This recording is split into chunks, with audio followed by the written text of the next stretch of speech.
Want to remove a filter from a Snapchat picture or photo? Here's how to remove Snapchat filters step by step in 2026.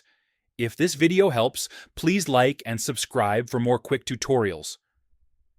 On Snapchat, you can only remove filters if the photo still has the original filter layer. If the photo was already saved with the filter applied permanently, it cannot be fully removed. First, open the Snapchat app and make sure you're logged in.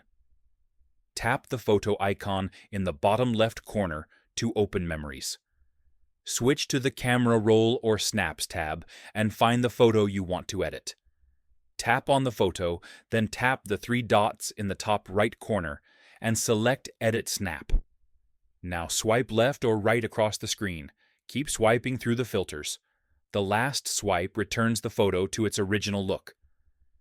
If the original photo is available, the filter will be removed instantly. You cannot remove filters if the photo was exported, screenshotted, or saved with the filter applied. Snapchat does not restore original data.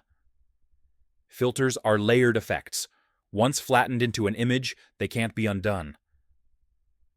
Always save snaps without filters if you might want to edit them later. Keep originals in your camera roll. And that's it. That's how to remove a filter from a Snapchat picture or photo in 2026. Subscribe for more Snapchat tips.